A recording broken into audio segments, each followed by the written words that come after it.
Hello, future officers. Welcome to D's Coded once again. This is the series of your revision test series for UPSC CSAT 2025. This is your test number at 8, and this is the last test. All the 7 tests that we have covered till now have been based on the topics which UPSC asked maximum number of times. Okay, so if you do those 7 tests and your PYQs, then you are definitely going to clear the UPSC CSAT. और जो test number 8 हम आपको ये करा रहे हैं, इसके अंदर we have taken clock and calendar and cubes because every year you can say 1 to 2 question is asked from this topic also. So this can also give you an edge of 2.5 marks if you are thorough with this. So with this, we'd like to start with this. So the first question is like, how many times hour hand and minute hand coincide in a clock between 10 a.m. and 2 p.m. ठीक है, तो ये पूछा कितनी बार कंसाइड करता है। तो अब आप एक चीज देखिए, पहले हम 10 AM से बात करते हैं। जैसे कि आप सबने वॉल क्लॉक देखी है, इसमें कोई नया कंसेप्ट जानने की जरूरत नहीं है। बेसिक कंसेप्ट है जो क्लॉक होती है आपकी, उसका आपने घर में अपने आर एक क्लॉक देखी होगी, इसमें ऊपर 12, यहाँ 6, यहाँ 3, यहाँ 9 होगा, फिर आपका यहाँ 10 होगा और यहाँ 11। अब देखिए, जब ये स्टार्ट, हम एक बार बात कर लेते हैं कि समझ लीजिए ये 10 आपके 10 AM हो रहा है। यहाँ पे 10 AM होने का मतलब है कि आपका जो मिनट हैंड है वो 12 पे होगा और आपका आर हैंड 10 पे होगा। ठीक है, अब मिनट हैंड जो है आपका वो फास्टर चलता है आर हैंड से। ठीक है, तो अब जब ये पहला कोइंसिडेंस इनका आएगा तो फिर उसके लिए क्या होगा कि ये जो आपका मिनट हैंड है यहाँ से मूव करना शुरू होगा और फिर कहीं जाके ये 10 और 11 के बीच में जब मिनट हैंड आपका चलकर इधर कहीं आएगा और आर हैंड भी यहाँ से मूव करेगा तो ये कोइंसाइड करेंगे। तो जो पहली कोइंसिडेंस होगी इनकी, वो आपकी कहीं यहाँ पर 10 और 11 के बीच में आपका यहाँ होने वाला है। ठीक है, तो पहला कोइंसिडेंस यहाँ होगा। फिर अब क्या होने वाला है उसके बाद कि जब ये फिर 11 ओ क्लॉक हो जाएंगे आपके, उसके बाद कुछ टाइम बाद 11 ओ क्लॉक हो जाएंगे। 11 क्लॉक के टाइम में क्या होगा कि ये जो आपका मिनट हैंड है 12 पे चला जाएगा और आर हैंड 11 पे। फिर जब ये मिनट हैंड यहाँ पर आपका 11 यहाँ 12 पे आ चुका होगा, फिर ये वापस से रोटेट करेगा और फिर से जाएगा और आपका जो, अब क्योंकि 11 ओ क्लॉक हो गया है उसके बाद अब 12 होगा, तो नेक्स्ट जो ये मिलेंगे फिर ये मिलेंगे 12 ओ क्लॉक पे कि जब आपका ये ऐसे और है ऐसे एक कंडीशन बनेगी 3, 6 और 9 में। ठीक है, अब उसके बाद जब ये 12 पे आ गया तो ये दूसरे कोइंसिडेंट हो गए कि ये 2 बार मिले। अब उसके बाद आपका क्या होने वाला है कि ये आपका 1 है और ये आपका 2 है। अब आपका देखिए, ये फिर आपका मिनट हैंड यहाँ से चलना शुरू होगा, ये फिर नीचे नीचे नीचे ऐसे आता जाएगा और आर हैंड आपका इधर जाना शुरू होगा। ठीक है, 1 की तरफ, आर हैंड आपका 1 की तरफ जाना शुरू होगा। तो ये फिर आपके पास आ जाएगा ऐसे। ठीक है, ये आपका 12, ये आपका 6, ये आपका 3 और ये आपका 9। तो देखिए, अब ये जब 1 ओ क्लॉक हुआ तो मिनट हैंड यहाँ हो गया और आपका आर हैंड यहाँ हो गया। उससे पहले 12 पे मिले थे। ठीक है, अब क्योंकि जब ये मिलने से पहले ही आपका मिनट हैंड 12 पे पहुंच जाएगा और आर हैंड आपका 1 हो जाएगा, तो ये 1 ओ क्लॉक हो गया। तो 1 ओ क्लॉक, तो 12 और 1 के बीच में इसका कोई कॉन्सिडेंट आपस में नहीं होगा, 12 और 1 के बीच में। अब जब आपका मिनट हैंड फिर आगे जाना शुरू होगा और आपका जो आर हैंड है वो आपका 1, यहाँ पे 12 है और यहाँ पे 6 है, ये 3 था और ये 2 था। फिर आपका मिनट हैंड आगे जाना शुरू होगा और उसी के साथ साथ आपका जो आर हैंड है वो भी आपका 2 और 1 के बीच में आ जाएगा। और कहीं फिर जब 12 से चलता हुआ मिनट हैंड यहाँ आएगा तो फिर ये आपके मिलेंगे यहाँ पर। तो आर हैंड आपका 1 और 2 के बीच में होगा और मिनट हैंड भी। तो ये तीसरा कोइंसिडेंस यहाँ होगा। फिर उसके बाद तो जब तक ये मिनट हैंड वापस रोटेट करके आपका 12 पे पहुंचेगा तो फिर तो 2 ओ क्लॉक हो जाएगा। तो 2 ओ क्लॉक होने से पहले आपका पहला कोइंसिडेंस यहाँ हो गया, दूसरा यहाँ और तीसरा यहाँ। तो आपके 3 कोइंसिडेंस हो जाएंगे यहाँ, तो ये 3 बार ही मिलेगा, तो 3 टाइम्स आएगा इसका आंसर। ठीक है, अब नेक्स्ट क्वेश्चन पे हम चलते हैं अपना। ठीक है, तो नेक्स्ट क्वेश्चन इज योर कि what is the angle between the minute hand and hour hand when the clock shows 4 hour 4 hour 25 minutes, 4 hour 25 minutes ये शो कर रहे हैं। देखिए, जो आपका मिनट हैंड है ना, वो आपका 6 डिग्री ट्रैवल करता है 1 मिनट के अंदर, 1 मिनट में, ठीक है। और 4 आवर 25 मिनट्स में आपके पास 25 मिनट्स हैं, तो आपका मिनट हैंड कितना ट्रैवल करेगा, 6 × 25, जो आपका हो जाएगा 150 डिग्री। तो आपका जो मिनट हैंड है वो तो 150 डिग्री के एंगल पर है, ठीक है। फिर आपका जो आर हैंड है ना, आर हैंड है, वो आपका ट्रैवल करता है 1/2 डिग्री इन 1 मिनट, ठीक है। तो अब इसमें टोटल आर की, तो आपके इसमें टोटल मिनट्स देखते हैं, तो 4 आवर में होंगे 60 प्लस 25, तो ये आपका हो गया 6 4 24, 240 प्लस 25, ये आपका हो गया 265 आपके मिनट्स। अब ये 1/2 डिग्री ट्रैवल करता है 1 मिनट में, तो 265 में करेगा इंटू 265, तो ये आपके इसने ट्रैवल कर लिए होंगे कितने, 132.5 डिग्री। तो आपका जो मिनट हैंड है 150 डिग्री पे और आर हैंड आपका है 132.5 डिग्री पे, तो इसको माइनस कर दो, 150 माइनस 132.5 डिग्री, तो ये आपके पास आ जाएगा 17.5 डिग्री। तो इनके बीच का एंगल है 17.5 डिग्री, जो आपका आंसर है सी। अब नेक्स्ट क्वेश्चन चलते हैं।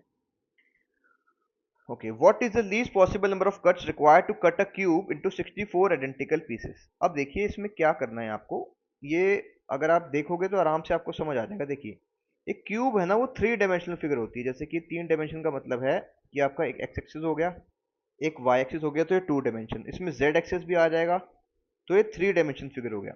तो आपका क्यूब जो होता है ना कोई भी, वो 3D फिगर होती है कि वो 3 डायमेंशन में आप उसको रिप्रेजेंट कर सकते हैं। जैसे ये इधर आप इसको देखोगे तो आपका क्यूब ये है जो 3D में, ये आपका एक क्यूब हो गया।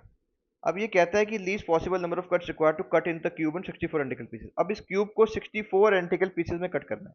अब मैं ये ए बी सी डी वाले फेस को कंसीडर करूं, ये इस क्यूब का एक फेस है जो मैंने यहां पर आपके पास ले लिया, ए बी सी और डी। अब मैं इसमें अगर एक कट मारता हूं तो ये जो फेस है कितने में डिवाइड हो गया आपका, 2 पार्ट्स में। अब समझ लीजिए मैं इसमें एक और कट मार देता हूं तो कितने पार्ट्स में डिवाइड हो गया, 1 2 और 3। अब मैं इसमें एक और कट मार देता हूं तो ये 1 2 3 4 पार्ट्स में डिवाइड हो गया। तो आप कह सकते हो कि एक कट मारने पे 2 पार्ट्स आ रहे हैं, 2 कट मारने पे 3 पार्ट्स आ रहे हैं, 3 कट मारने में 4 पार्ट्स आ रहे हैं। तो वी कैन से दैट अगर हम एम कट्स मारेंगे तो हमारे पास कितने पार्ट्स आएंगे, m+1 पार्ट्स, ठीक है। अब देखो, अब ये क्यूब 3 डायमेंशन में है, तो आपको, आपने अगर पहले एक डायमेंशन से कट मारे, समझ लीजिए आप एक्स से कट मार, अगर आप इस वाले जैसे हमने ABCD को लिया था, तो इसका मतलब हम वाई वाले एक्सिस से कट मार, जेड वाले एक्सिस से कट मारे थे, यहां से हम जेड की तरफ से आ रहे थे और हमने जेड से कट मारे, ठीक है। तो हमने जेड से जब हम कट मारेंगे तो हमारे पास, अगर हमने एम कट्स मारे जेड डायरेक्शन से, एम कट्स मारे जेड डायरेक्शन से, तो हमारे पास m+1 पार्ट्स आएंगे। सिमिलरली अगर हम आ रहे हैं, एक बार कलर चेंज करके इसको ढंग से समझते हैं, देखिए सिमिलरली अगर हम यहाँ से आ रहे हैं एक्स की तरफ से यहाँ पे, तो ये BCDEF मान लीजिए यहाँ पर है, तो समझ लीजिए हमने एक्स से आते हुए n कट्स मारे, तो इसमें कितने पार्ट्स मिलेंगे हमें, n+1। सिमिलरली अब हम y की तरफ से आ रहे हैं तो इसको आप g मान लीजिए, ABFG, ये जो फेस है ABFG ये वाला, इसमें आप इधर से आ रहे हो तो आपने समझ लीजिए इसमें मारे p कट्स, तो आपके पास p+1 पार्ट्स मिलेंगे यहाँ पर आपको, ठीक है। तो ऐसे ये चलता है, इसका जो चीज़ है थोड़ी ऐसे चलती है। तो इसका मतलब आप कह सकती हो कि आपके जो टोटल नंबर ऑफ पीसेज आएंगे ना, वो आएंगे कि जैसे आपने Z से जब मारे तो m+1 पार्ट्स मिल गए आपको, ठीक है। फिर आपने जब Z से मारे तो आपको n+1 पार्ट्स मिल गए, फिर आपने Y से मारे तो आपको p+1 पार्ट्स मिल गए, तो टोटल मिलेंगे आपको दिस इंटू दिस, ठीक है। अब हमारे को कह रहा है कि 64 आइडेंटिकल पीसेज हैं, 64 आइडेंटिकल पीसेज हैं, तो मतलब कि नंबर ऑफ कट्स भी आइडेंटिकल होंगे, तो ये m n और p की जगह सिर्फ कोई एक होगा, तो m मान लीजिए, तो m कट्स मारे थे आपने, तो m+1 पार्ट्स मिलेंगे, इसका क्यूब कर दीजिए, जो आपके पास आ जाएगा 64 का, सॉरी 4 का क्यूब, 64 को आप लिख सकते हो ना, 64 को you can write it down as 4 × 4 × 4, और इसको लिख सकते हो m+1⁻³ तो m+1 आपका यहाँ हो जाएगा 4, तो आपका m आ जाएगा 4 - 1 = 3। तो आप एक एक्सिस पे मतलब 3 कट्स मार रहे हो, तो आपके पास कितने एक्सिस हैं, 3, तो 3 + 3 + 3, तो आपने मारे टोटल 9 कट्स, तो इसका आंसर 9 आएगा बी, ठीक है। अब नेक्स्ट क्वेश्चन पे चलते हैं, जो आपका क्वेश्चन है क्वेश्चन नंबर 2025, ये कह रहा है the calendar for the year 2025 is same for. अब देखिए, जब कैलेंडर ईयर सेम फिर से तब आता है जब आप ऐड करते करते ना फिर से, जैसे कि होता क्या है कि हर एक ईयर के अंदर 365 डेज होते हैं, ठीक है। हर एक ईयर में, एक ईयर के अंदर आपके 365 डेज होंगे, ठीक है। और हर डे में आपका वो होता है, क्या कहते हैं, हर डे में आपके, वो सॉरी, हर ईयर में आपके 365 डेज होते हैं। और एक ईयर में 12 आपके क्या होते हैं, मंथ्स। और आपके 1 वीक के अंदर ना कितने डेज होते हैं, 7। तो आपको नंबर ऑफ वीक्स निकालने के लिए इसको 7 से डिवाइड कर देते हैं हम 365 को। तो जो उसमें रिमाइंडर आता है ना, मतलब कि टोटल जो नंबर ऑफ वीक्स तो आ गए, फिर उसमें कुछ डेज बच जाते हैं। उन डेज को, जैसे कि आप 365 को अब 7 से मल्टीप्लाई कर डिवाइड कर दोगे तो आपको नंबर ऑफ वीक्स मिल जाएंगे, कितने वीक्स हैं। तो आप इसको करोगे तो 7 5 जा 35, देन यू गेट 1 एंड 5, तो 7 2 जा 40। तो ये आपके पास 1 आता है, तो इसका मतलब ऑड डेज हो गई है। इसको ऑड डेज बोलते हैं कि जो आपका एक दिन बच जा रहा है, मतलब 52 वीक्स और 1 डे, तो एक ऑड डे हो जाता है। ऐसे ही जो लीप ईयर होता है ना, जिसमें 366 डेज होते हैं, तो जब 365 डेज वाले में एक दिन बचा तो लीप ईयर में 360 डेज होते हैं, इसमें 2 ऑड डेज होंगे, ऑड डेज। और एक लीप ईयर वो होगा, जैसे कि कोई भी आपको ईयर दिया हुआ है, अगर वो 4 से डिवाइड हो पा रहा है तो वो लीप ईयर हो जाएगा, ठीक है। तो अब हम ये बोल रहे हैं कि कोई भी जो सेम टाइप का कैलेंडर ईयर दो, वो तो ही होते हैं जब 7, जब इसके बाद ना, जो 2025 के बाद जो 7 और डेज और आ जाएंगे, तो ये आपका फिर से सेम कैलेंडर ईयर आ जाएगा। तो आप शुरू करते हैं। देखो 2025 है, ये 4 से डिविजिबल नहीं है, तो इसके अंदर और डेज 1 होंगे। अब 2026 है, इसके ये 4 से डिविजिबल नहीं है, इसके अंदर और डेज 1 होंगे। 2027 है, ये 4 से डिविजिबल नहीं है, इसके अंदर और डेज 1। 2028, अबे 4 से डिविजिबल है, क्योंकि 28 आ गया। 4 से कोई भी चीज तब डिविजिबल होती है जो लास्ट के 2 डिजिट 4 से डिविजिबल हो। तो ये डिविजिबल है 4 से, तो यहाँ पे 2 और डेज आ जाएंगे। फिर 2029, फिर 2030, तो ये आपका आ गया 1, फिर आपका आ गया 1। तो आपका 1 2 एंड 3 और 2 5 हो गया यहाँ तक, फिर ये आपके 7। तो आपके यहाँ तक आते आते 7 डेज काउंट हो गए। अब याद रखिएगा कि 7 डे और डेज काउंट होने के बाद जो फिर से ईयर आता है, उसमें सेम टाइप का कैलेंडर ईयर होगा वो जिसकी बात करी जा रही है। तो यहाँ पे आपका 2031 आएगा अगला। तो 2031 जो है ना, उसका सेम कैलेंडर ईयर होगा 2025 से। तो आपका आंसर सी आ गया। अब नेक्स्ट पे चलते हैं। देखिए बड़ा आसान क्वेश्चन है। 40 children are standing in a circle and one of them, देखिए एक सर्कल है आपके पास, समझ लीजिए यहाँ पे आपका एक ये बच्चा है C1। 40 children are standing in a circle and one of them, say child 1, has a ring. Child 1 के पास रिंग है, then the ring is passed in clockwise, मतलब एक clockwise डायरेक्शन में यहाँ से पास करता है चाइल्ड 2 को, ये C2 को पास कर देता है। और ये चाइल्ड 2 पास करता है चाइल्ड 4 को, मतलब चाइल्ड 3 को छोड़ देते हैं, ये चाइल्ड 4 को पास कर रहा है। फिर आपका चाइल्ड 4 पास करता है चाइल्ड 7 को, तो 5 6, इसने 5 और 6 को छोड़ दिया, इसने 7 को पास किया, एंड सो ऑन, ऐसे आगे आगे चलता जा रहा है। मतलब यहाँ 1 था, फिर यहाँ 2 था, यहाँ 3 का गैप, फिर यहाँ 4 का गैप आएगा, तो मतलब ये C11 को देगा। तो इसका मतलब ये ऐसे चल रहा है कि 1 2, फिर ये 4 को दे रहा है, फिर ये 7 को दे रहा है, फिर ये 11 को दे रहा है। तो मतलब आपका 1 ऐड हुआ, +1 +2 +3 +4, ये ऐसे कोई सीक्वेंस चल रही है। अब आगे चलते हैं। After how many such changes including child number 1 the ring will be in the hands of child 1 again. मतलब ये कह रहा है कि फिर से चाइल्ड 1 के पास ये रिंग कब आ जाएगी। तो आपको ये पता लगाना है, तो पता लग जाएगा जब इसको ये काउंट करते जाओ, जब ये 1 पे फिर से पहुंच जाए तो आंसर आ जाएगा। तो अब आगे +5 होगा तो ये आपका 16 आ जाएगा। फिर आगे आपका +6 होगा, ये आपका 22 आ जाएगा। फिर आगे आपका +7 होगा, तो यहाँ पर आपके पास आ जाएगा 29। फिर आगे यहाँ पे आपका +8 होगा तो 37 आ जाएगा। फिर आगे यहाँ पे +9 होगा तो आपका ये आ जाएगा 6 पे पहुंच जाएगा, क्योंकि 40 बच्चे हैं ना, 6 चाइल्ड के पास पहुंच जाएगी। फिर 10 आएगा प्लस में, तो 16 चाइल्ड के पास। फिर आपका प्लस में 11 आएगा, तो 27 चाइल्ड के पास। फिर आपका प्लस में यहाँ 12 आएगा, तो ये 39 चाइल्ड के पास पहुंच जाएगी। फिर 39 से आपका चाइल्ड के पास है, फिर आपका +13 आएगा, तो आपका 26 चाइल्ड के पास पहुंच जाएगी। फिर आपका +14 आएगा, तो ये फर्स्ट चाइल्ड के पास वापस पहुंच गए। अब काउंट कर लो, 1 2 3 4 5 6 7 8 9 10 11 12 13 14 15। तो ये 15 इटरेशंस के बाद फर्स्ट चाइल्ड के पास पहुंच रहा है, तो 15 आंसर हो गया 20 का। ठीक है, very easy question, no issues. अब नेक्स्ट आपका क्वेश्चन है, what is the number of selections of 10 consecutive things out of 12 things in a circle taken in a clockwise direction? देखिए एक सर्कल है, उसके ऊपर 12 डिस्टिंक्ट चीजें हैं, 1 2 3 4 5 6 7 8 9 10 11 और ये 12। इसके ऊपर 12 डिस्टिंक्ट चीजें हैं, ठीक है। अब इसमें से हमें 10 सेलेक्ट करनी है क्लॉकवाइज डायरेक्शन में। तो पहले आप 1 से स्टार्ट करना सेलेक्ट कर दो, क्लॉकवाइज में जाना है। तो 1 2 3 4 5 6 7 8 9 10, तो ये 1 टू 10 आ गया यहाँ पे। सिमिलरली आप फिर 2 से सिलेक्ट करो, तो 2 से आप 11 पे आ जाओगे, 2 टू 11, ठीक है। तो फिर आप 3 से करोगे तो 3 टू, आपका 3 के बाद 1 1 2 3 4 5 6 7 8 9 10, 3 टू 12 आ गया। तो सिमिलरली आप 4 से करोगे तो 4 टू आपका आ जाएगा, 4 के बाद 1 2 3 4 5 6 7 8 9 10, 4 टू 1। सिमिलरली आपका 5 टू क्या आ जाएगा, 5 टू 2 आ जाएगा। फिर आपका आ जाएगा 6 टू 3। फिर आपका आ जाएगा 7 टू 4, कि 7 से 4 तक जाओगे तो सेलेक्ट हो जाएंगे 10। फिर आप 8 से लेके जाओगे 5 तक तो 10 सेलेक्ट हो जाएंगे। फिर आप जाओगे 9 से लेके 6 तक तो 10 सिलेक्शन हो जाएंगे क्लॉकवाइज डायरेक्शन में। फिर आप 10 से लेके, क्लॉकवाइज का मतलब है 1 से स्टार्ट किया यहाँ से और यहाँ पे ऐसे गए, ये क्लॉकवाइज डायरेक्शन है आपकी। यहाँ से 1 से 2 3 4 5 6 7 8 9 10 की तरफ। फिर 10 से सिलेक्ट करना शुरू करोगे 10 चीजें, तो 10 के बाद फिर काउंट कर लो 10 टू 7 तक होंगी। फिर आप 11 से शुरू करोगे तो 11 टू 8 हो जाएगा। फिर आप 12 से शुरू करोगे तो 12 के बाद 10 काउंट कर लो तो 9 तक हो जाएगा। तो अब वापस घूम के 1 आ गया, तो फिर इतने सिलेक्शन पॉसिबल थे बस, 1 2 3 4 5।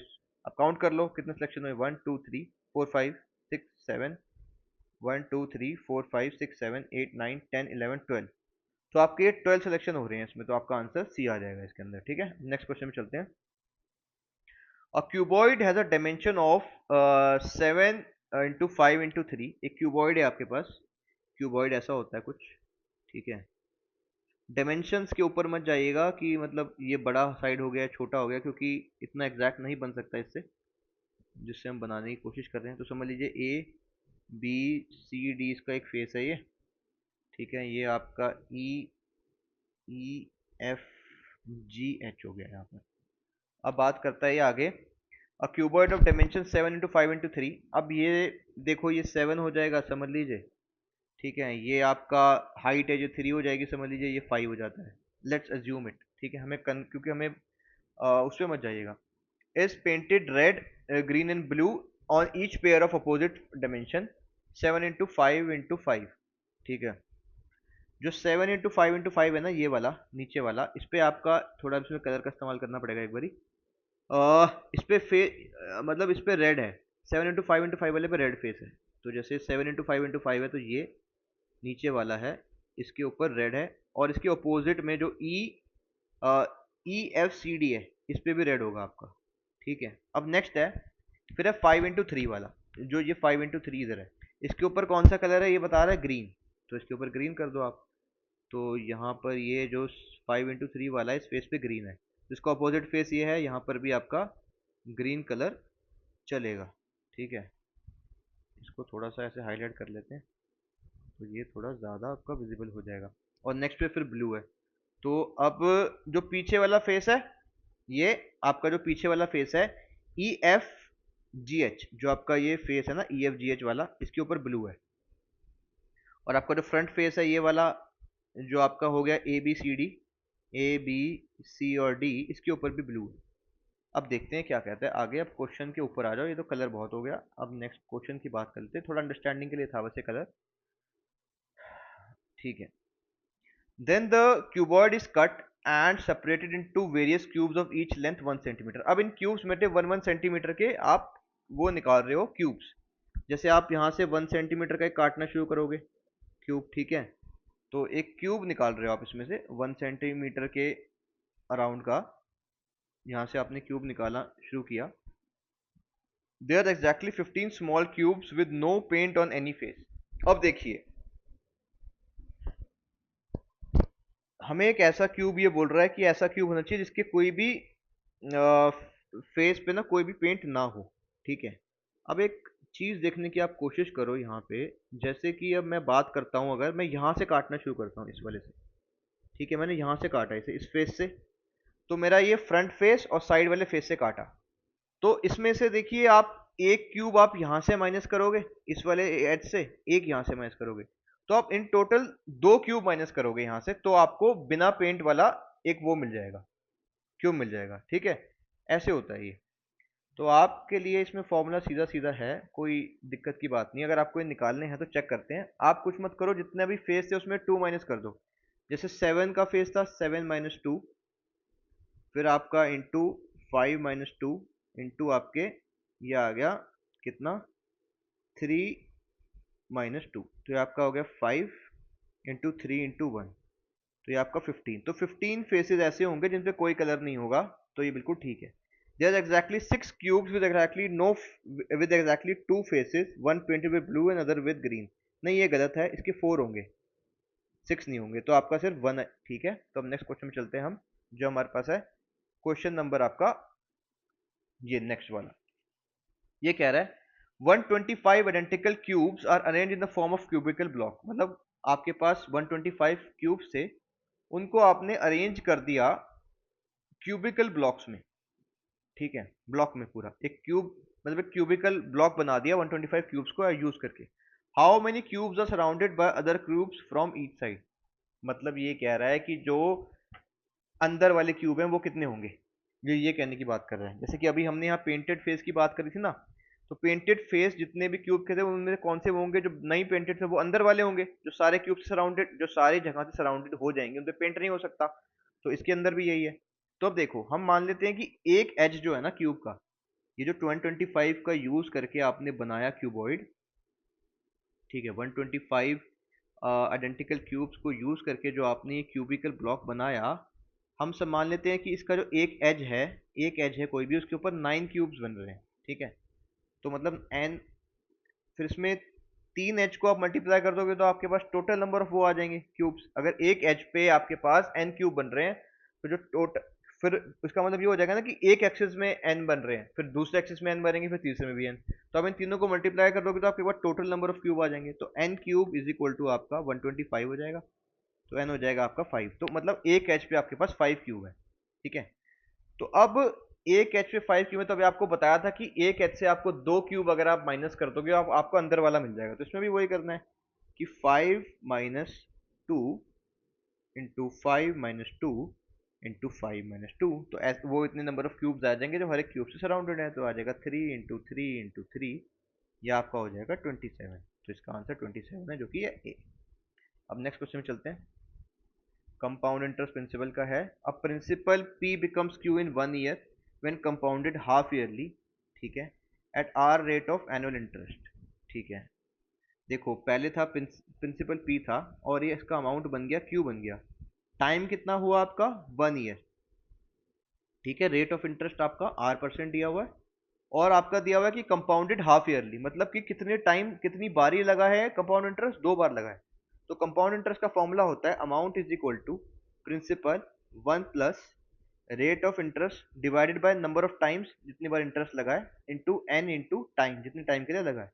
तो पहले वाले केस के लिए आपके पास हो जाएगा Q is equal to A 1 plus R, आपका है कितना, R/100 इंटू 2, क्योंकि 2 टाइम्स लगा है, और यहाँ पे 2 आ जाएगा क्योंकि टी तो 1 है, टी 1 ईयर है। तो आपके पास आ जाएगा Q/A is equal to 1 plus R/200, ये फिर 2। फिर अब केस 2 पे चलो। केस 2 क्या कहता है, केस 2 कहता है कि if the same principal P becomes Q in 1 year when compounded annually with S% annual rate of interest. अब केस 2 में क्या है कि प्रिंसिपल तो P है, अमाउंट भी Q ही आ गया, टाइम भी आपका 1 ईयर ही है, और रेट ऑफ इंटरेस्ट पर चेंज हो गया जो कि S% है, और जितने टाइम के लिए इंटरेस्ट लगा है, जितनी बारी, वो एक ही है। ठीक है, तो आपका इसका Q हो जाएगा A into 1 plus, sorry P आएगा यहाँ, ये भी P आएगा, Q/P 1 प्लस आपका R, इसका S है, अपॉन 100 है, क्योंकि एक ही बार लगा है, और यहाँ 1 आ जाएगा। तो यहाँ पे Q/P आ जाएगा आपका 1 प्लस S/100। तो इन दोनों अब ये भी Q/P है, ये भी Q/P, इनको इक्वेट कर दो। तो 1 प्लस r बाय 200 अपॉन ये आपका आ जाएगा 200 is equal to 1 plus S by आपका 100। ठीक है, तो समझ लीजिए अब ये पूछता है हमसे कि then which of the following is true, मतलब आर और एस की टर्म्स में चीजें निकालनी है। तो हम यहाँ पे आर की कोई वैल्यू ले लेंगे ना, उसके बाद जो एस की वैल्यू से कंपेयर हो जाएगी। समझ लीजिए मैं लेता हूँ आर इज इक्वल टू, आपने मैंने 20 ले लिया यहाँ पर। ठीक है, तो उससे पता लग जाएगा अगर एस ज्यादा आएगा, छोटा आएगा, बड़ा आएगा, क्योंकि आर 20 ले लिया, अगर एस की वैल्यू बड़ी 20 से छोटी, बड़ी, इक्वल या कैसे आती है वो उससे पता लग जाएगा। तो 1 प्लस 20 बाय 200, 2 से 2 cancel, 1 by 10, 2 times 1 plus S by 100। तो ये आपका हो जाएगा यहाँ पर 1 प्लस, आपका हो जाएगा 10 प्लस 1 अपॉन 100, ये यहाँ पे स्क्वायर हो जाएगा इसका, इज इक्वल टू आपका 100 प्लस एस अपॉन 100। 100 से 100 कैंसिल हो जाएगा आपके पास यहाँ। ठीक है, 100 से 100 कैंसिल हुआ, फिर आप इधर देखिए इस वाली साइड पे, इधर आ जाओ यहाँ से, अब यहाँ से इधर मूव करो, तो आपका हो जाएगा 11 का square is equal to 100 plus S. तो आपको हो जाएगा 121 is equal to 100 plus S. तो एस आ जाएगा आपका इससे 21। आपने आर जो 20 लिया था और आपका एस आ गया 21, तो इसका मतलब आपका एस जो है वो बड़ा है किससे, आर से। तो ये आपकी कंडीशन बन गई। तो ये कहाँ पर है, S is greater than R, ये आपका सी में है, तो आपका आंसर सी बन जाएगा। तो ये आपका क्वेश्चन यहाँ सॉल्व हो जाता है। अब हम लेंगे नेक्स्ट क्वेश्चन को। अपने पास जो नेक्स्ट क्वेश्चन है वो ये है। ये थोड़ा सा कॉम्प्लिकेटेड क्वेश्चन है, देखिए थोड़ा सा कॉम्प्लिकेटेड है, पर आप कर सकते हैं, you can do it easily. Okay, so let's try to solve this question now. A man started from his home at 14:30 hours, मतलब वो 2:30 पे अपने घर से चला। इसको हम मिनट्स में कन्वर्ट कर लेते हैं, तो 2 इंटू 6 इज 20 प्लस 30, 150 मिनट्स पे चला, मतलब वो, इसको मिनट्स में कर लेते हैं। And drove to village, arriving there when the village clock indicated 13। Village clock ने इंडिकेट कितना किया, 15:15, यानी कि 3:15। आप इसको भी उसमें कन्वर्ट कर लीजिए मिनट्स में, तो आपका 6 इज 18 प्लस 15, 18 प्लस 15 आपका कितना हो जाएगा, ये आपके पास हो जाएगा 195 मिनट्स। अब जब वो जो क्लॉक है वो इंडिकेट कर रही है कितना, आपका टाइम, वो टाइम इंडिकेट कर रही है 3:15, तो which means that the time taken by him to drive from his house to village is 195 minutes minus 150 minutes is equal to 45 minutes उसको लगे। तो ये टी डैश को आप 45 मिनट्स मान लीजिए कि उस घड़ी के हिसाब से 45 मिनट्स लग गए। After staying there for 25 minutes, अब वो अपने विलेज में कितने टाइम तक रुकता है, 25 मिनट्स तक। It drove back by a different route of length 1.25 times the first route, and the rate which is twice as fast as reaching the home at 3 14 16 hours पे रीच करता है as compare to the clock at home. The village clock is slow है या fast है, ये बताना है। अब देखिए वो ये कह रहा है कि ये सब करके वो अपने घर जो है ना वो 16 आवर्स में पहुंच गया, मतलब कि 4 बजे पहुंच गया। तो उसको मिनट्स में कन्वर्ट कर लो, 4 6 24, 420 मिनट्स, 240 मिनट्स सॉरी। अब इसने स्टार्ट किया था 150 मिनट्स में और ये पहुंच गया है 240 मिनट्स पे, तो टोटल टाइम कितना लगा, 240 माइनस 150, ये आपका 90 मिनट्स जो है ना इसका टोटल टाइम लग गया इसे। अब इसमें से 25 मिनट्स जो है विलेज में रुका है, तो 25 मिनट्स विलेज में रुका है, तो 90 माइनस 25 इज इक्वल टू 65। ये 65 मिनट्स क्या है कि जितने टाइम उसने ट्रैवल किया घर से विलेज जाने में और विलेज से घर आने में। ठीक है, तो अब हमारे पास जो ये क्लॉक दिखा रही थी यहाँ पे टाइम, इसका मतलब है टाइम सही नहीं है, गलत है, क्योंकि ये बोल ही ये रहा है कि या तो फास्ट है स्लो है। तो आपको ओरिजिनल टाइम निकालना पड़ेगा। आपके पास एक चीज़ दी हुई है, समझ लीजिए वो स्टार्टिंग में जब अपने हाउस से विलेज तक गया, हाउस से विलेज पे गया, तो उसने एक्स डिस्टेंस ट्रैवल किया समझ लीजिए, और उसने वाई की स्पीड से ट्रैवल किया और टी टाइम में किया। अब फिर वो विलेज से वापस रुकने के बाद विलेज में और फिर हाउस पे आता है, तो उसने अब ये बताया था कि जो डिस्टेंस लिया वो 1.25 टाइम्स था, तो अब हो गए 1.25x, और ट्वाइस स्पीड से बताया उसने कि ट्वाइस रेट से गया, तो 2y हो गया। और इसका टाइम लेते हैं हम t डबल डैश। ठीक है, तो यहाँ पे आपका जो पहले केस में आपका टाइम आया था, जो पहले केस का आपका टाइम आया यहाँ पर, वो आ गया आपके पास कि जब वो हाउस से विलेज गया तो उसने टाइम टी लिया, तो वो आपके पास कितना आ गया, वो आपके पास आ गया एक्स बाय वाई, क्योंकि speed is equal to distance upon time. और जो टी डबल डैश है वो आ गया 1.25 एक्स अपॉन वाई 2 वाई।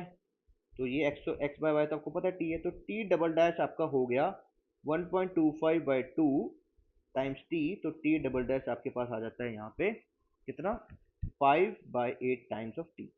अब ये जो 65 मिनट्स थे ना आपके, ये कौन सा टाइम है? ये 65 है कि टोटल ट्रैवल का टाइम है इसका, जिसमें वो अपने हाउस से विलेज की तरफ गया टी टाइम में, प्लस विलेज से हाउस की तरफ आया टी डबल डैश में, इज इक्वल टू 65।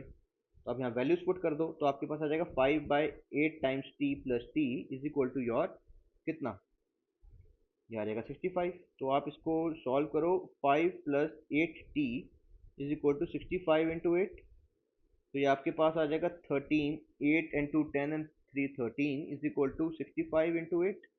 तो आपके पास ये t आ जाएगा कितना, 40 मिनट्स। तो उसको जो टाइम लगा अपने हाउस से विलेज तक जाने में, वो 40 मिनट्स लगा। पर अगर हम विलेज क्लॉक के हिसाब से बात करें तो वो ये दिखा रही है कि ये 45 मिनट्स के टाइम लगाकर आया है।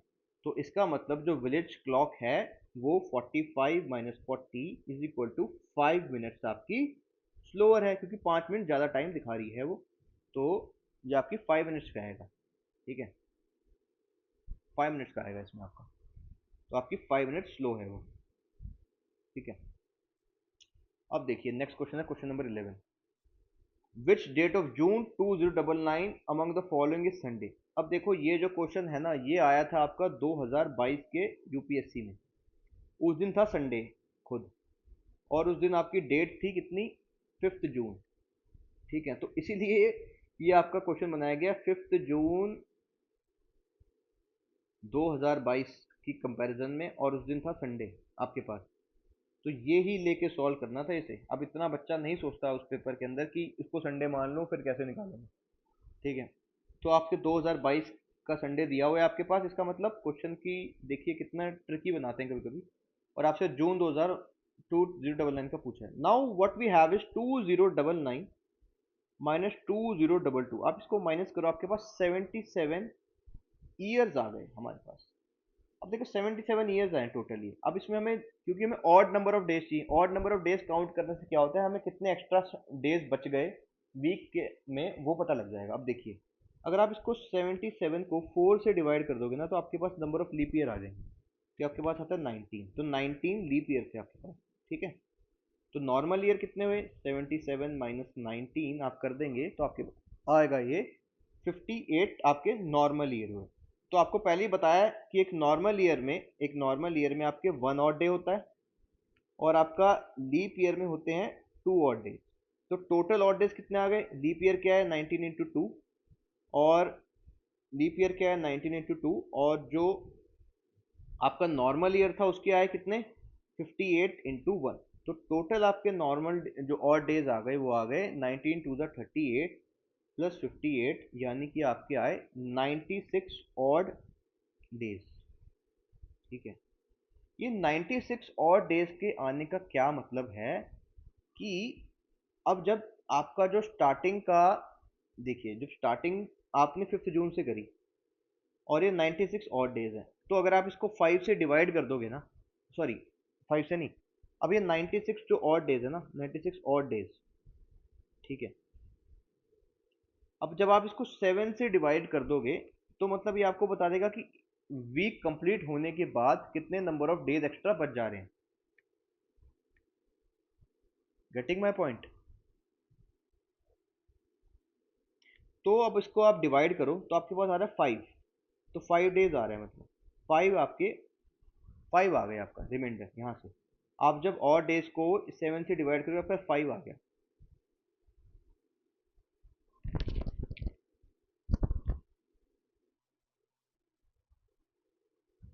ठीक है, तो ये 5 आ रहा है। अब तो इसका मतलब ये है कि 5 जून के बाद, ठीक है, जो 5 जून,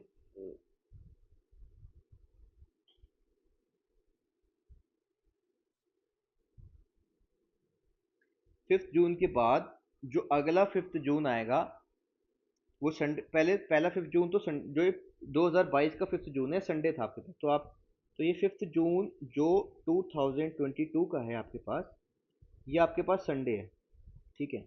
अब ये 5 रिमाइंडर आ रहा है और डेज लेने के बाद, तो मतलब कि अब इसके बाद जो 5 जून आएगा वो नेक्स्ट 5 डेज काउंट करो इस संडे से। तो संडे के बाद Monday, Tuesday, Wednesday, Thursday, Friday. तो मतलब जो अगला 5 जून आया ना, जो नेक्स्ट 5 जून आपका आया 2099 में, वो आपका फ्राइडे आया, क्योंकि 5 एक्स्ट्रा डेज आ रहे हैं यहाँ पे ऐड और, ठीक है। इसका मतलब ये हो रहा है कि जब ये 96 जो आया ना, आपका 96 जो आया था, इसको 7 से डिवाइड जब आपने किया, तो इसका मतलब ये होता है कि 5 जून के बाद जो अगला संडे है वो कब आएगा, पहले ये आ जाएगा उससे। तो अगला संडे जो आ रहा है वो 5 डेज पहले आया था, मतलब तो 5 डेज पहले आया था, तो मतलब कि वो आपका मई में शिफ्ट हो गया। तो जो ये 5 जून अब ये वाला आ रहा है वो मतलब 5 डेज बाद आएगा, मतलब वो जो आपका मई में संडे आया ना, उसके बाद जब आप 5 डेज काउंट कर लोगे तो आप फ्राइडे पहुंच जाओगे, ठीक है। और I hope you are getting my point. वो एक्चुअली क्या आ रहा है कि जैसे आपने 5 जून 2022 से काउंट किया, तो उसमें हमने जब ईयर काउंट करे तो हमारे पास 96 और डेज आ गए, ठीक है। 96 और डेज आने का मतलब ये है, जहां पर कि कितने टाइम बाद वो साइकिल 7 से डिवाइड कर, अगर पूरा कंप्लीटली डिवाइड हो जाएगा तो मतलब वो 5 जून को फिर से संडे आ जाएगा, पर ऐसा हो नहीं रहा। 5 डेज क्योंकि एक्स्ट्रा आ रहे हैं, तो 5 डेज एक्स्ट्रा आने का मतलब ये है, जब वो पहले वो संडे अगर आता तो वो संडे नहीं आ रहा, उससे 5 डे एक्स्ट्रा आ रहे हैं। तो 5 डे एक्स्ट्रा आ रहे हैं तो हम संडे के बाद 5 डेज काउंट कर लेंगे। तो जो 2099 में 2099 में जो आपके पास 5 जून आएगा, इसका मतलब वो फ्राइडे पे आएगा। तो हमें संडे का पता करना है, तो 5 जून को तो फ्राइडे था, तो 6 को क्या होगा आपका सैटरडे, और 7 को क्या हो जाएगा आपका संडे। तो 7 जून को आपका संडे आएगा, तो इसका आंसर D7 है आपके पास, ठीक है। अब नेक्स्ट क्वेश्चन देखते हैं थोड़ा सा। ये है how many seconds are there total in X weeks X days, ठीक है। मतलब हमें एक्स वीक्स के, एक्स डेज के, एक्स आर के, एक्स मिनट के, एक्स सेकेंड्स के, सेकेंड्स को निकाल के हमें ऐड करना है यहाँ पर। देखिए अब आपके पास जो है ना एक्स वीक है, तो एक्स वीक में आपके कितने डेज हो गए, 7 डेज। तो 7 एक्स डेज हो गए। एक डेज में कितने आर होते हैं, 24, तो 7 × 24 एक्स आर हो गए। तो फिर इसमें मिनट्स कितने हुए, 7 × 24 × 60 एक्स। अब इसके अंदर आपके सेकंड्स कितने हो गए यहाँ पे, ये आपके हो गए, वो 60 आएगा यहाँ पे। ये हो गया 7 × 24 × 60 × 60 एक्स, ये आपके सेकंड हो गए। तो इसमें आपके एक्स वीक में सेकंड आ जाएंगे कितने, 604800x सेकेंड। अब आप आगे चलो एक्स डेज के ऊपर। एक्स डे में आप जाओगे तो आपके पास आ जाएंगे, वही करना है, 24 × एक्स, आपके पास आर, तो 24 × 60 × 60 आपके पास एक्स सेकेंड्स आ जाएंगे, जो आपके पास यहाँ आएंगे कितने, 86400 एक्स सेकेंड्स। तो आप ऐसे ही निकालोगे किसमें, एक्स आर में। एक्स आर में आपके पास आ जाएंगे 60 एक्स मिनट, तो इसमें आपके पास फिर 60 × 60 एक्स सेकेंड, तो ये आपके पास आएगा 3600 एक्स सेकेंड।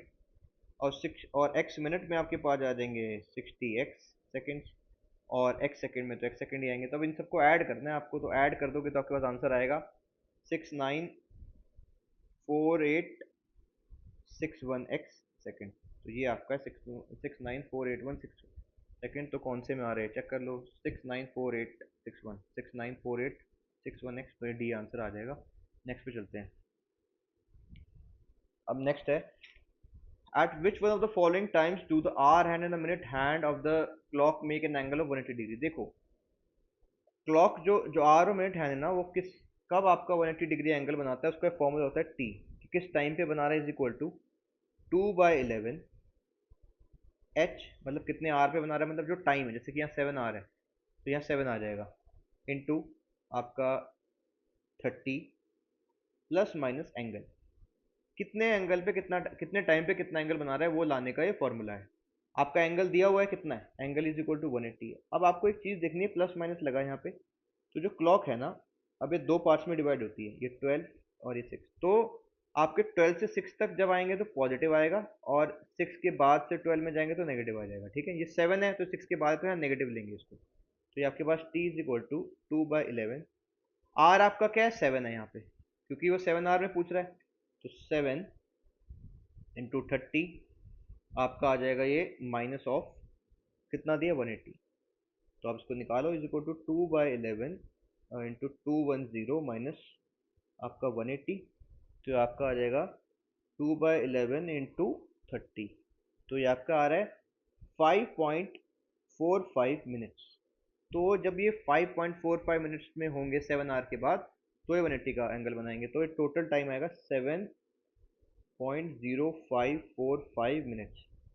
तो इस टाइम पे इन दोनों के बीच का एंगल ये 180 डिग्री होगा। तो ये बिटवीन आपका आ रहा है ये आएगा आंसर डी इसका, कि 7 hour 5 minutes and 7 hour 10 minutes के बीच में, क्योंकि इसका आंसर है 7 आवर 545 मिनट्स। ठीक है, अब नेक्स्ट पे चलते हैं। देखिए एलसीएम का क्वेश्चन है, पर इसमें कैलेंडर भी यूज हो रहा है। Joseph visits the club on 5th day, Harsh visits on 24th day, while Sumit visits on every 9th day. ठीक है, तो अब इसमें क्या है कि if all of them met the club on Sunday, then which of then on which day will three of them meet again? अब कितने दिन बाद मिलेंगे, देखो उस दिन पे मिलेंगे ऐसा नंबर जो इन तीनों से डिवाइड हो जाए। जब ऐसा नंबर आ जाएगा ना डे का जो इन तीनों से डिवाइड हो जाए, क्योंकि वो तभी सबके लिए साइकिल कंप्लीट होगा, क्योंकि हर 5 दिन बाद जोसेफ जा रहा है, 24 देर बाद ये जा रहा है, 9 डे बाद वो जा रहा है। तो जब ये सबका साइकिल कंप्लीट हो जाएगा आने का, और वो जब वो कॉमन साइकिल पे पहुंचेंगे तभी मिलेंगे। तो वो कॉमन साइकिल वो ऐसा नंबर होगा जो इन तीनों से 5, 24 और 9 से डिवाइड होगा। तो हमें क्या लेना है, एलसीएम लेना है इसका। मतलब एलसीएम हम किसका लेंगे, आपका 5 का 5 इंटू 1, आपका 24 का आएगा 3 इंटू 2 to the power 3, और आपका 9 का आएगा 3 to the power 2। तो एलसीएम के लिए हम क्या करते हैं कि जो भी प्राइम नंबर है उसकी मैक्सिमम पावर लेते हैं। तो प्राइम नंबर 3 की मैक्सिमम पावर 2 है, 5 प्राइम नंबर की 1 है, और 2 प्राइम नंबर की 3 है। तो ये आपके पास आ गया 360। तो ये 360 डेज बाद मिलेंगे। ठीक है, तो 360 डेज बाद ये मिलेंगे। तो अब देखिए हमें इसमें वीक निकालने हैं। तो अगर आप इसको 360 को 7 से डिवाइड कर दोगे, तो ये पूरा मतलब ये पहली बार जब मिले वो आप ये मिले थे संडे को। ठीक है, तो इस संडे के 360 डेज बाद मिलेंगे। तो अगला संडे कब आएगा, उसके लिए हम क्या करेंगे, क्योंकि हर 7वें दिन संडे आता है, हर 7th डे पे संडे आएगा ना, तो हम इसको 7 से डिवाइड कर देते हैं। जब हम 7 से डिवाइड कर देंगे तो यहाँ पर नेक्स्ट संडे आ जाएगा। और फिर अगर ये नेक्स्ट संडे ही अगर ये पूरा ही डिवाइड हो गया तो फिर से संडे को मिलेंगे, नहीं तो जितने नंबर आ गएंगे उतने। तो 7 से डिवाइड करो, 7 5 जा 35, और आपका ये 1 0, 7 1 जा 7, और ये 3 आ गया रिमाइंडर। तो मतलब संडे के बाद ना, संडे खत्म होने के बाद ये अगले 3 दिन होंगे जो 3 डेज उस पर मिलेंगे। तो यहाँ पे मंडे ट्यूसडे वेनेसडे, तो संडे के बाद जो तीसरा दिन आया वो वेनेसडे है, तो अब ये वेनेसडे को मिलेंगे, जिसका आंसर आपके पास बी है। ठीक है, अब चलते हैं हम नेक्स्ट क्वेश्चन पे। A is 16 from the left end of a row of boys and V is 18 from the right end। ठीक है, तो अब ये रो ऑफ बॉयज है, इसमें राइट हैंड से 18 पे भी है, तो राइट हैंड से 18 काउंट कर लो, 1 2 3 4 5 6 7 8 9 10 11 12 13 14 15 16 17 18। तो 18 पे कौन है, V, राइट हैंड से यहाँ से। अब आगे चलते, G is 11th from A towards the right and third from V towards the right hand। ठीक है, अब V से अगर आप थर्ड पे जाओगे तो आपको G मिल जाएगा। कह रहा है ना ये V से थर्ड पे जाएंगे टूवर्ड्स राइट, तो V के बाद 1 2 और 3, तो यहाँ पे आपका G है। अब देखिए हम उल्टा चलेंगे, G is 11th from A towards right. अब ये मतलब अगर आप A से आगे 11 काउंट करोगे तो G आ जाएगा राइट में, तो हम पीछे चल लेते हैं, यहाँ से आप काउंट करना शुरू कर दो। तो इसके बाद आप काउंट कर लीजिए 1 2 3 4 5 6 7 8 9 10 11 12 13। तो आपको 11th पे था ना ये, तो 1 2 3 4 5 6 7 8 9 10 11। तो ये जो 11 वाला पॉइंट है यहाँ पर आपका कौन है, ए है। अब आगे था कि ए इज 16 फ्रॉम द लेफ्ट, तो मतलब ए जो है ना, अब जी तो यहाँ पे कितने पे था आपका 18th पे। ठीक है, और ए यहाँ से 11 है, तो यहाँ से 11 वापस काउंट कर लोगे तो आप तो यहाँ पे 11 आ जाएगा, ये 11। तो आपको कुछ नहीं करना, अब यहाँ से जितने इधर हैं उसको काउंट कर लो। 11 के बाद ये 12 13 14 15 16 17 18 19। ठीक है, क्योंकि अब देखिए क्या था कि जो ये वी, सॉरी ये गलत हो गया एक बारी हमारा इधर, ये जो वी है आपका ये 18 पे है यहाँ, और वी से राइट की तरफ जाएंगे तो थर्ड पे कौन है, जी है। और जी से अगर आप लेफ्ट पे जाओगे कितना, 11 टाइम्स, तो आप ए पर पहुंच जाओगे। ठीक है, तो आपको कुछ नहीं करना था यहाँ पे। एक बार इसको रब करते हैं, ये थोड़ा सा जैसे हमारा हम 18 तक तो हमारा कवर्ड है। तो अब आप यहाँ पे एक लाइन बनाइए। अब यहाँ पे हम आ गए थे कि हमने देखा कि जो ये V है ये राइट से 18 की तरफ है, और जो G है वो V से राइट की तरफ जाओगे अगर आप तो थर्ड पे G है, तो यहाँ पर है G। और फिर था कि G is 11 from A toward right, तो फिर अब अगर अगर आप A से काउंट करोगे 11 टाइम्स राइट की तरफ तो आपको G मिलेगा। तो आप वापस उल्टा काउंट कर लो G से 11, तो आप लेफ्ट की तरफ जाओगे तो आपके पास A पे पहुंच जाओगे। तो आएगा 1 2 3 4 5 6 7 8 9 10 11। तो जो 11th पोजीशन है यहाँ पर कौन है, आपका ए है। अब ए जो है वो खुद अपने आप में ना, ए इज 16 फ्रॉम द लेफ्ट, तो आपको यहाँ से 11th पोजीशन से 16 काउंट करने हैं लेफ्ट की तरफ। तो यहाँ पे और इधर 16 लोग हैं, इसका मतलब ये कह रहा है ये। ठीक है, तो आप कुछ मत करो, अब आपको ये पता लग गया कि यहाँ से यहाँ तक 16 लोग और हैं लेफ्ट में। तो आप यहाँ से ही 16 के बाद 11 से ये काउंट कर लो। आपको तो कह रहा है ना कि how many boys are there. अब देखिए, अब आप अगर ये लेफ्ट हैंड से आते हैं तो ए तक आपके पास 16 लोग हैं, तो 16 के बाद काउंट करो, 16 के बाद 17 18 19 20 21 22 23। अब यहाँ तक आपके पास 23 हैं। ठीक है, इस पॉइंट तक। तो 23 के बाद फिर वी से लेके एंड तक यहाँ फिर 18 है, तो आपको 23 प्लस 18 करना है। तो आप ऐड कर दो, यहाँ पे आएगा 1, यहाँ पे आपके पास आएगा 1, तो ये आपके पास 4, तो 41 पीपल हैं, तो बी आंसर आ गया। तो अब हम पैसेज को नहीं पढ़ेंगे, पैसेज पढ़ने में टाइम लगता है, आपको पैसेज के आंसर बता देते हैं। ठीक है, आप उन आंसर से जो है इसको अपना मैच कर लीजिए। 16 का आपका आंसर है डी। ठीक है, फिर आपका पैसेज नंबर 2 में जो 17th क्वेश्चन है उसके पास आपका आंसर है सी। फिर आपका जो पैसेज नंबर 18 है उसका आंसर आपके पास डी है। फिर आपका, सॉरी, क्वेश्चन नंबर 18, जो पैसेज नंबर 3 है आपके पास उसमें क्वेश्चन नंबर 9 है, उसका आंसर आपके पास या तो ए होगा या डी होगा, दोनों में से कोई भी हो सकता है, दोनों करेक्ट हैं। फिर आपके पास 20 है जो उसका आपका आंसर है यहाँ पर डी। ठीक है, so with this we are done with this test. So अब ये हमारा रिवीजन जो शेड्यूल था पूरा खत्म हो गया है। I would request you to revise all these 8 tests and give the examination. You would definitely be clearing it. और अगर आपके पास थोड़ा और टाइम है तो आप PYQ भी कर लीजिए, इसी चैनल पे टॉपिक वाइज PYQ भी लिए हुआ है। अगर आप इन 8 वीडियोस को भी कर जाओगे ना तो आपका सिलेक्शन हो जाएगा। With this we would like to end this over here. तो जब आपका प्रीलिम्स क्लियर हो जाएगा उसके बाद से फिर हम आंसर राइटिंग सेशन लेना शुरू करेंगे। So thank you so much, have a nice day, all the best.